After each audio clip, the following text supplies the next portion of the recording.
Got it.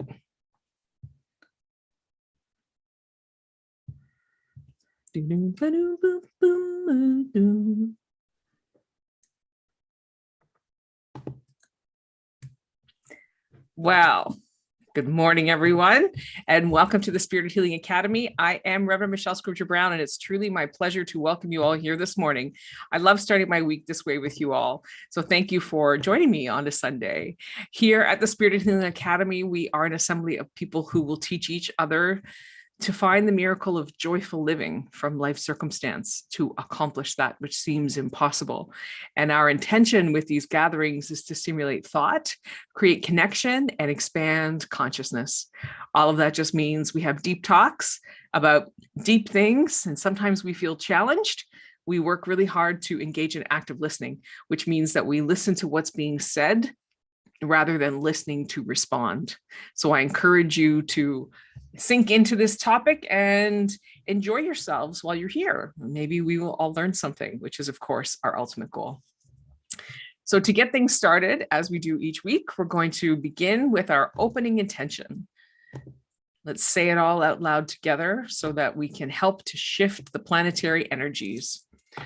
May I come to understand that blessings are everywhere, that my attitude will affect outcomes, that challenges are often gifts in disguise.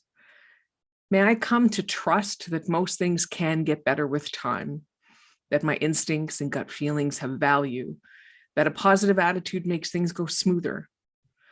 May I come to see that I have many skills and talents I can use, that I am a positive influence on many people, and that there are those around me who wish me well. I said around again.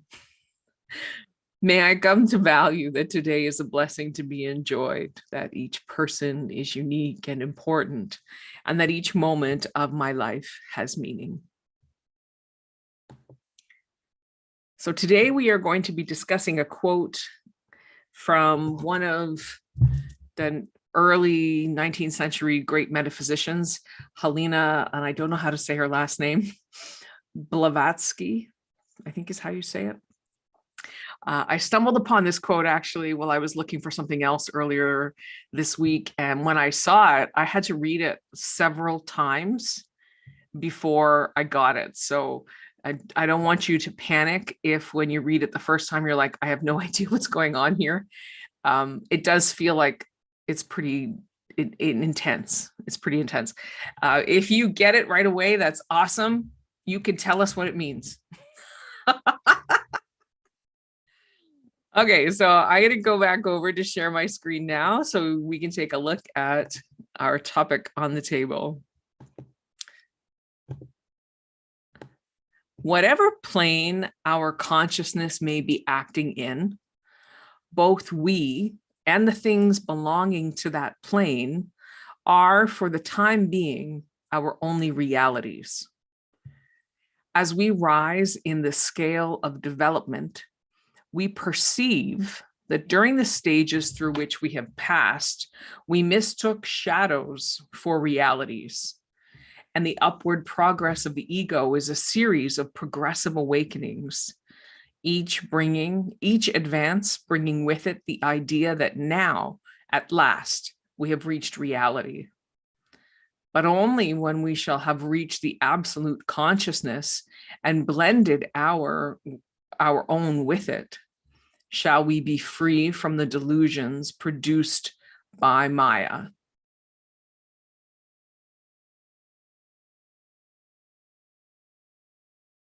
It's a lot, right? I can see your face, Mom. You look like I don't even know what this is saying. Can I just say, yeah. Sorry. You know what leapt out? Maybe I have to go back and read this because wow, yeah, a lot. We'll go, I guess we go sentence by sentence, but just, I got to say, can the ego progress upward was my first thought, that in the middle, it says the upward progress of the ego is a series of progressive awakenings. I kind of thought ego was a low level thing, a low level part of us for survival. Well, so maybe the upward progress of our consciousness. We've Is talked dead. about that before a little bit about the ego and how there's a lot of flawed spiritual teaching saying that we need to dismiss the ego. It's impossible to do. That's why you're here. It's part of the human experience. And the ego's job is to direct you towards your next layer of healing. Thank you. And so what this is, when this says each progressive awakening, it's talking about that level of healing that you're ready for now. Okay, so that distracted me from sorry. That's the ego's job, right? To distract you. Yeah, well, it just did that.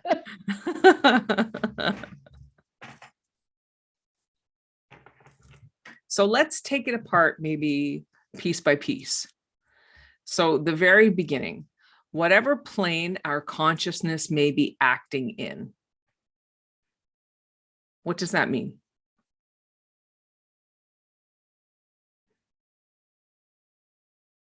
Whatever your stage of development is, I'm guessing your stage of awakening. Or maybe awareness. Yeah, I think that's right. And I think too, like we've got the mental, there's the physical, the emotional, the mental, and the spiritual planes. And I would say the physical is more our ego caught up there. And they're all apparently operating in like a spiral. And as we move through the levels, we're climbing and we're bringing up that ego, raising it as we experience all of life's experiences and challenges. We take them through the different areas, right? We experience it on the physical, we feel it in the emotional, we analyze it in the mental, and the spiritual. Like we're constantly moving through those various planes. We're circling around and around with every experience. So all of that is part of the second part of this sentence, right? Both we and the things belonging to that plane. Yes. So whatever plane our consciousness may be acting in, both we and the things belonging to that plane.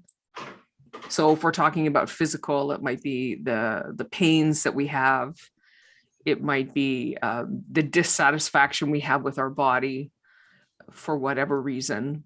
They are our only reality. We can't see beyond them. Right. I think that's what this first sentence is saying. We can't see beyond the moment we're in. Do we agree with that? Yep. Fair enough. Like, so I realize, do we agree with the statement as true? And do we agree with that possible definition of what that first sentence is saying? Yes. And just as an aside, Annie, what you said about the 4 different aspects and the spiral, that was brilliant for me. Wow, I'd never heard it put that way. Thank you. You're welcome.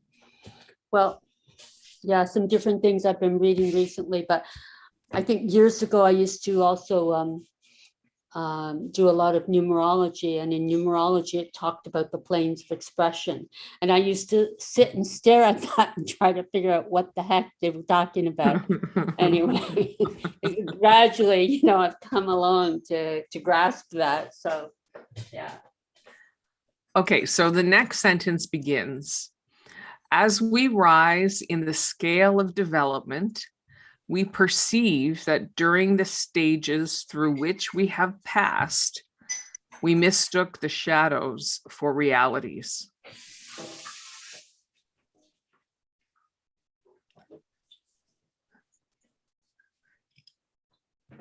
Sorry, Michelle. No, it's okay. It's okay. I'm just reading the beginning of the second sentence. As we rise in the scale of development, we perceive that during the stages through which we have passed, we mistook shadows for realities. So what I think this part of the sentence is saying is, we believe the stories we're telling ourselves, right? A really easy way for me to perceive this sentence, to understand this sentence, to comprehend it, is to think about times in my life where I have been a victim, where I've put myself in that role. And I believed fundamentally the shadow that that person had wronged me. No. That could be. Mom, you look confused by that. Well, I'm just trying to understand. You believed the shadow that that person had wronged you. So the story, I believed the story that that person had wronged me. All right, so I can understand that. So the story is the shadow. All right. That thing that we are telling ourselves about who we are, about what we deserve, about what we are worth. That's the shadow. You sure it's not reality? Correct. Yes. I take umbrage with mistook shadows for realities. Some terrible things happen to people on this planet. I mean, watch the news. Think of some things you might have gone through personally, whatever. I just think calling certain things in this human experience shadows, we mistook a shadow for reality. Well, if somebody gets, if they're murdered, they're not here to debate it, but if they're, raped or whatever, like, something horrific, or, they're tortured somehow and a limb is cut off, that happened to them. That's a reality. And I would agree, but that's why I took the moment to say that I don't think the shadow is what I experienced. It's the story that I tell myself about the experience. Oh, okay. I took a clue. Right? I didn't get that. Okay, now I get it. Now I get it. When I first read this, I didn't really understand that part either. Okay, but through thinking about it over the week, preparing for this conversation, I was really trying to come to terms with what that term meant. And I think that they're talking about the story, the narrative that we believe. Yeah, and what we come to believe about ourselves because of what happened, Right. which isn't a truth. It's Right. just how we then color Exactly. ourselves with the Exactly. victimhood. Okay, thank you. Yes, you got it. You're there now. Yes. I think that's what this is saying. We mistook the stories we told ourselves for truth. If we change that part of the sentence there, or if we think about it in relation to the first sentence, we believed all that we understood was all there was. How we limited ourselves. Yes, because we only know what we know in the moment we're in. Yeah, that's good. And as at the next sentence, the upward progress of the ego is a series of progressive awakenings. As we do our healing work, we become more aware of something different. Like that day, I heard that phrase, the highest form of forgiveness is the authentic recognition that everything has served you and there's nothing to forgive. That blew my ever-loving mind. And it was a whole new awakening because, of course, I believed that my life was planned out and I sat down and I picked all the parts and I made all these decisions before I got here. And that also means that everything has served me then. And I don't need forgiveness and I don't need to give forgiveness. Mm.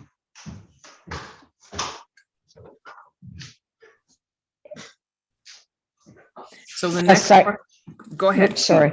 I was going to say the upward progress of the ego. Now I get it. A progressive awakening. So when you perceive, when you take away the blinders that make you see in a limited way, when you have, like the fact that Annie said, she mentioned that she read some stuff years ago and she didn't know what it meant in numerology. And now she could, like that thing she said earlier blew me away. And I thought, so now I get it. You can hear stuff, spiritually, let's say in the spiritual world, and you can, people say, well, this, and if you're not a person who's at that level yet you don't relate to it. But then I realized things I hear years later now I can get it. So the one you said about forgiveness, I'm closer to that quote that really moved you. I'm getting closer to grasping it. I'm not there yet, but I see that it's my ego must be progressing, or if I call it my ego, my consciousness, because as I progressively awaken, then I broaden my perspective of how to look at life in a way that shows me how things that happened to me were to bring out my highest and best self. I just couldn't see it at the time. Right. Exactly. Yeah. Were you going to say something, Annie? No, I was just nodding along. Absorbing. Agreeing with Okay. Nancy. Yes. Thank you. All right. So where are we at here? The upward progress of the ego is a series of progressive awakenings. And the other thing I wanted to say about this part before we move forward is we had lots of talks over the years about the stages of awakening. Yeah. Yeah. This is part of that, right? Especially the next sentence or the next part of the sentence. Each advance bringing with it the idea that now, at last, we've reached reality. Like, how many times on your spiritual journey have you said, oh, I get it now.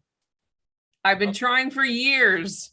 You've said that to me 100 times, Michelle, and I think I finally get it now.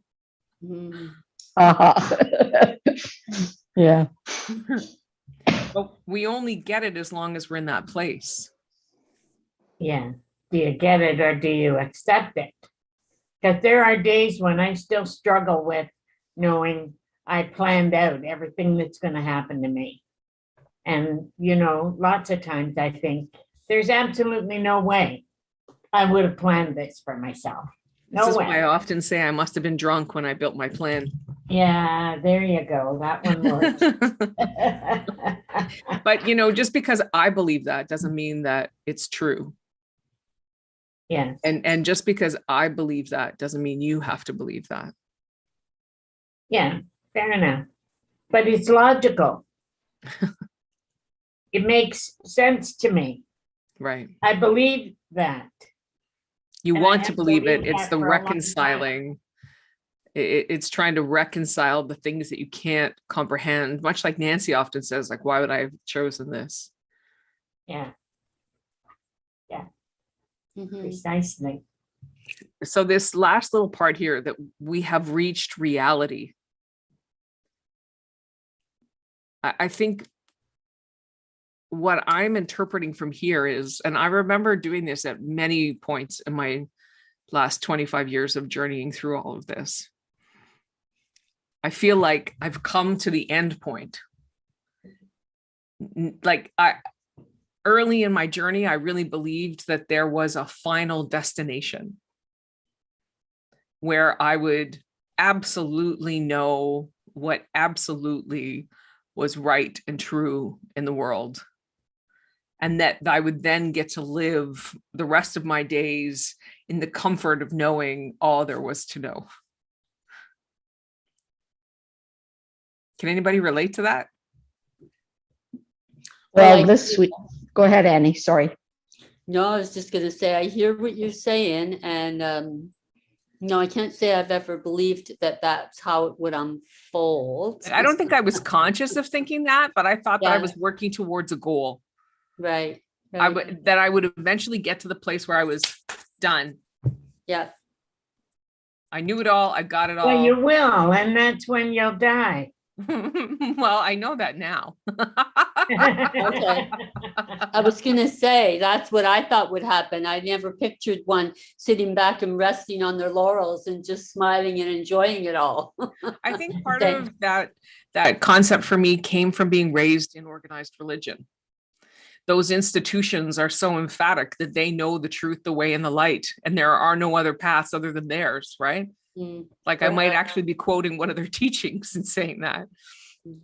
So because I was raised in that, I think I really attached to the idea that there is an ultimate truth and that I will get to be in that position of rightness, mm, which of course flies in the face of all things spiritual and metaphysical. I understand this now. But in the beginning, when I was, what does it say here? The stages that I mistook the shadows for realities. For me, that was a shadow, that there is some definable Shambhala, sorry, that there is some utopia, that there is some nirvana to happen here on earth. mm. Okay. Were you going to say something earlier, Nancy? Yeah, I was just thinking, I remember running around the house like about, I don't know, 15 years ago before I went through my, what I call my dark night of the soul, the number of years I was sick. And what happened was Phil came home and I had been actually just sewing at my sewing machine. And I was like high on life. And, you know, I just said to Phil, I get it. And I don't even know what had happened. I'd just been sewing. And I had this big revelation and I felt really connected to everything. And it's like I had this understanding of life I'd never had before. And yeah, that, and for me, you know, you like to joke about, I like to tick the box, check, I've done that, I've done this, I've done that. And I am like that. And the realization, like when it said that word reality, I went, well, what does it mean by reality? But I've had that feeling, but then, you know, I find what happens, like this week, I had a horrific week. I sobbed for 2 days. I feel like I'm right back to square one. And I just thought, I don't get this. It's too hard. I can't do this. And then the realization that, you know, I had to come back to the thing, you know, Susan said a few years ago, one breath at a time. And I had to do one breath at a time. And then I had to be in the now and just say, okay, right now you have to get up. Right now you have to eat breakfast. Right now you have to do the dishes. Right now you have to. So I just, you know, white knuckled it and one moment at a time through it, which is ironically living in the moment, which in a way starts calming you down.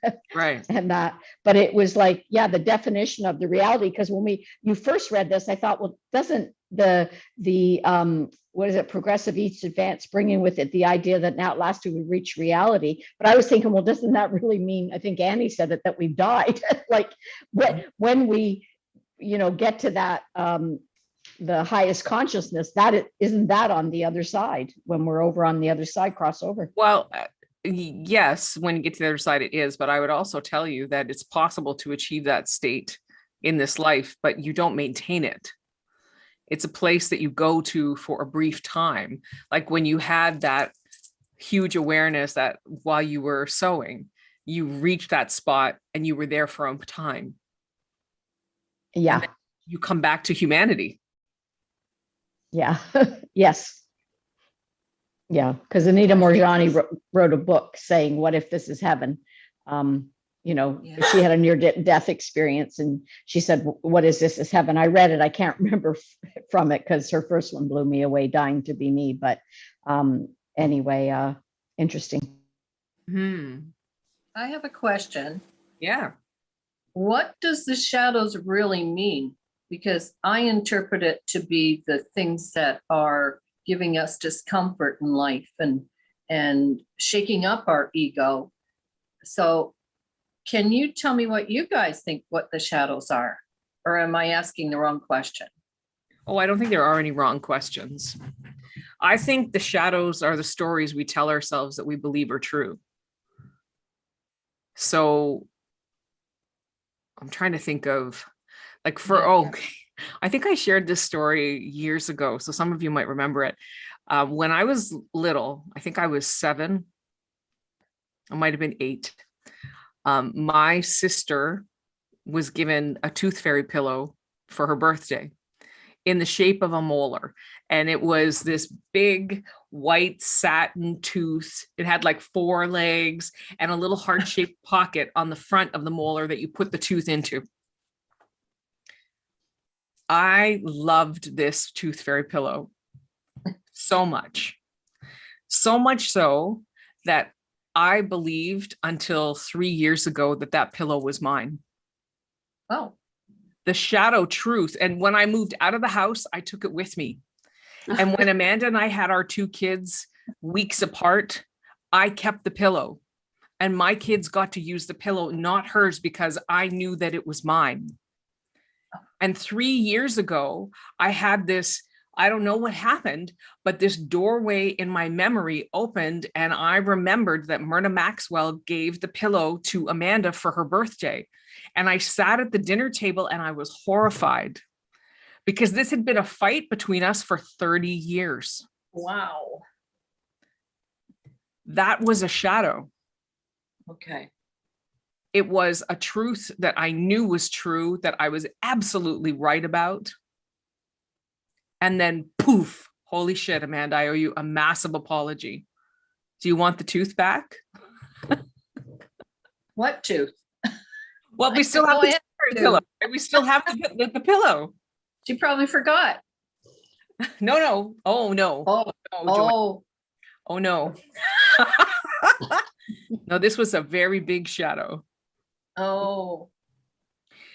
So sometimes it's going to be things like that, things that you believe are true, and then you have a realization they aren't, that your friend purposely didn't call you when in reality, they were in hospital and they didn't have access to a phone and they couldn't. But we believe we've been shunned, and we know that that's absolutely the truth. And this has been coming for a long time. And she's always been such a bitch. And I don't even know why I kept around with her. That's the shadow. So the stories we tell ourselves. Yeah. Okay. Yeah. Does anybody else want to share what they think the shadows are? Mm. Oh, I'm okay with Mhm. believing it's the stories we tell ourselves. Yeah. Yep. Yeah. Me too. And they're often the deeper stories, like, what do I believe is my value? What do I believe people think about me? What do I believe people would think of me if they really knew me? Oh. How do I feel about who I am? Yeah. Do I deserve what I have? Do I deserve more? Do I have too much? Am I guilty? Am I ashamed? All of these shadows. They What do I want? Am I allowed to want? There you Yeah. go. Right? Like, That's a they big one. create the reality that we live in That's a big one. because we believe them. I never The let myself know what I wanted, and maybe because I believed I wasn't allowed to want. I don't know. And now I really struggle with, what do I want? Well, you didn't struggle at the gem show. Well, there's that.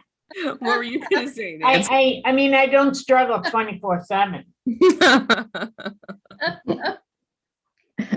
I was going to say, in the religion, the Christian religion, I was brought a Protestant religion, whatever that I was brought up in, the fact that the religion comes from the approach that all people are born in sin.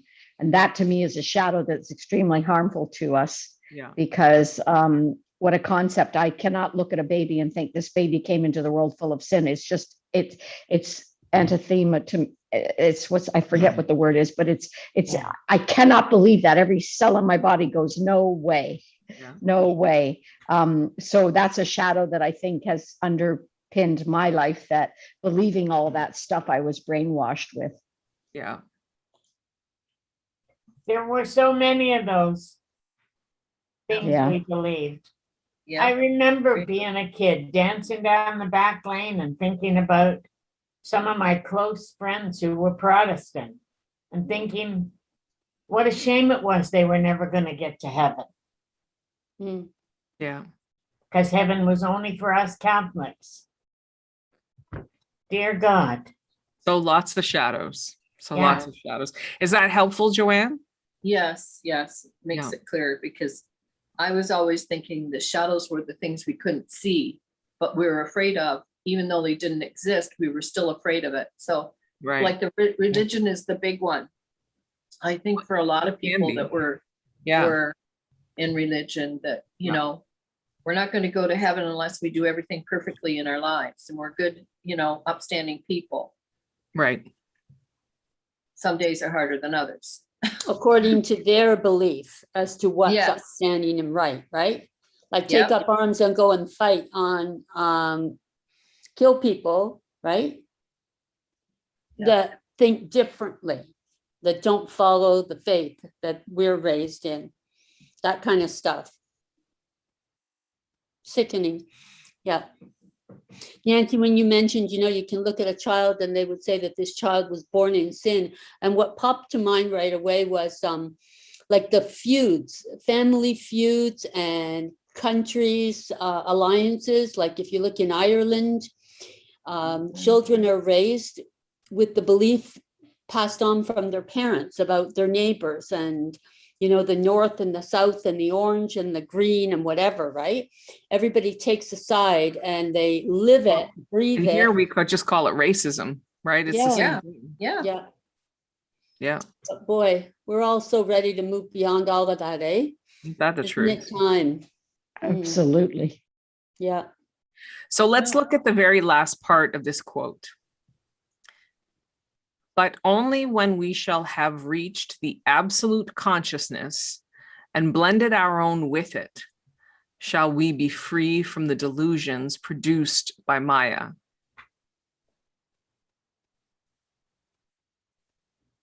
So when I read this, I think what she's saying is, when you're dead, you'll be free. What Yeah. else does absolute consciousness with a capital C, blended our own with it, mean? Hmm. Could this happen while you are alive? I think it can now. I think that's what we're all moving towards when we talk Yeah. about ascension. Because in the past, I think ascension was referred to as like when Christ died and 3 days later his body ascended into the heavens. We're not going to do that anymore. This is a first time ever happening on the planet, on any planet, where they're bringing ascension. It's going to unfold in the physical reality rather than us taking our consciousness and leaving the body and going elsewhere. We're going to elevate ourselves to the point where we're experiencing the consciousness, the full consciousness in an awakened state. And that it's not going to be over until every single person gets there. And we're all going to work together to bring each of us along. So we don't have to die when we get, to a point of understanding or having elevated ourselves or reached that elevated state. So you're saying that through the ascension that's taking place on the planet right now, we will reach absolute capital C consciousness?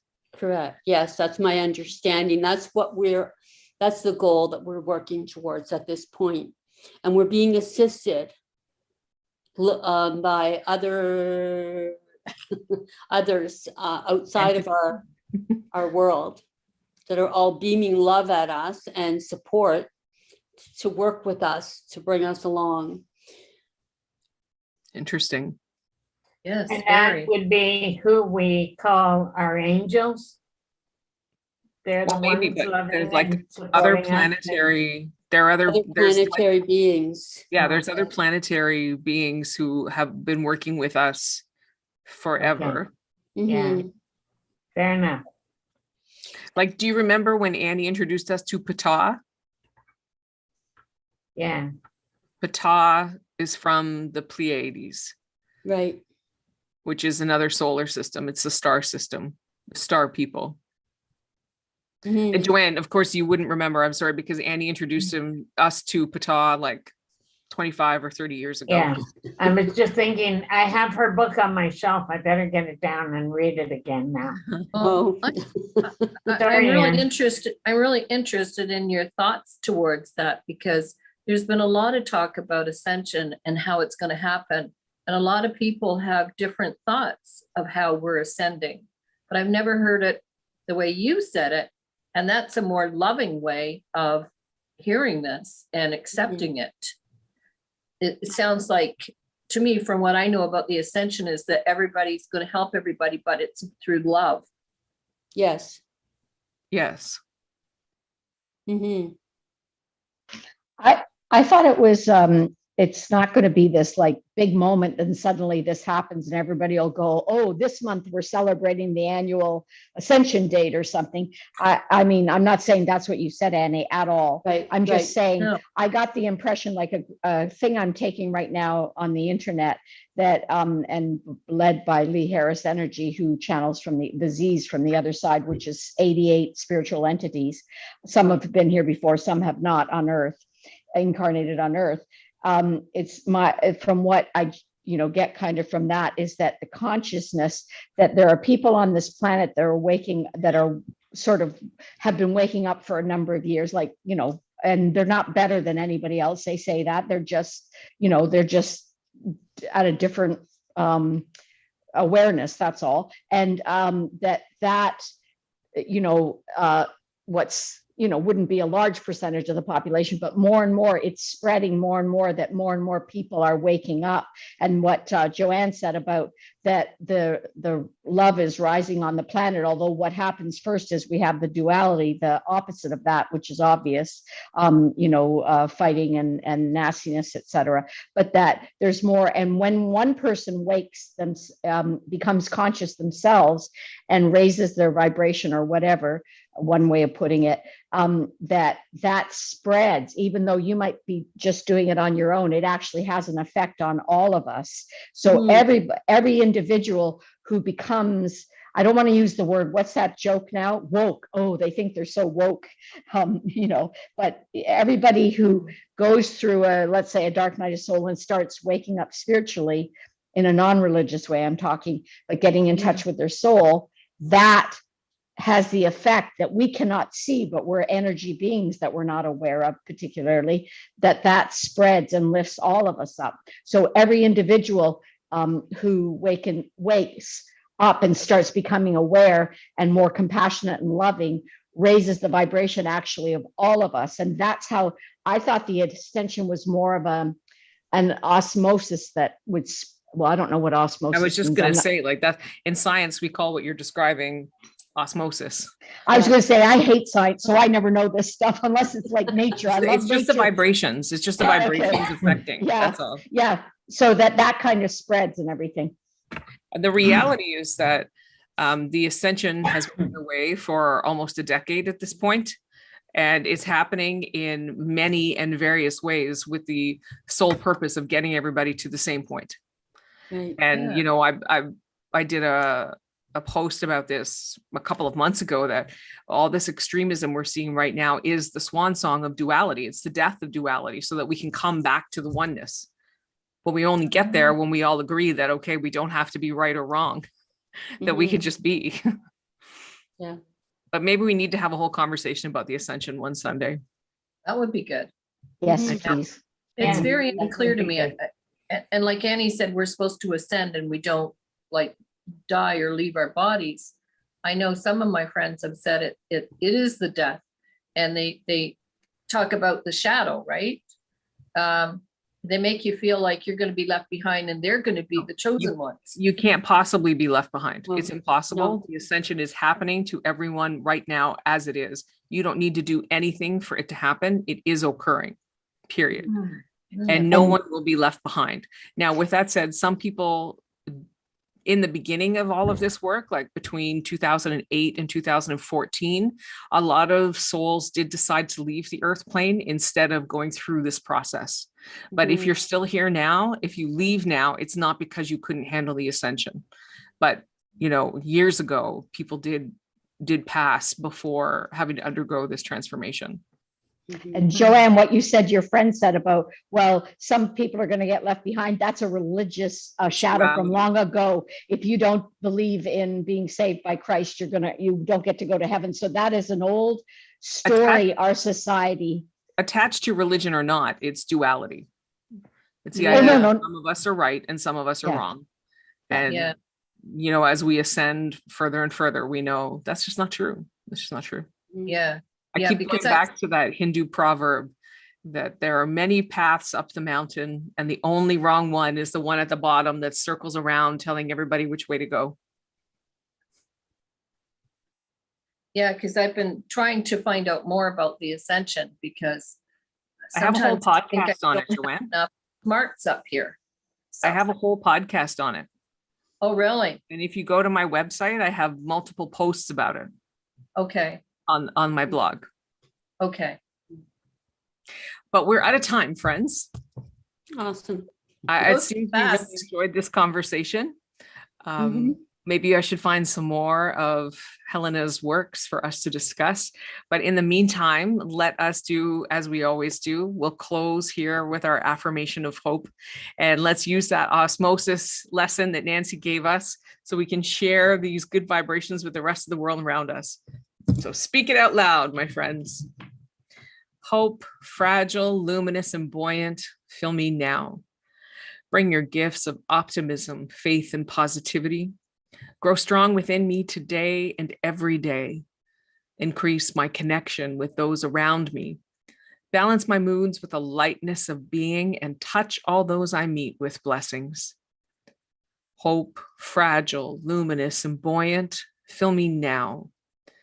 Humble and expand my heart with openness, making me compassionate, relaxed, and kind. Aware of the many blessings I have each day, making of me a better, more human person. Hope is a gift that passes through me to others. And so it is. Thank you. all for being here. I hope you have an amazing week. I really loved this conversation. And we'll see you all next Sunday. Thank you, everyone.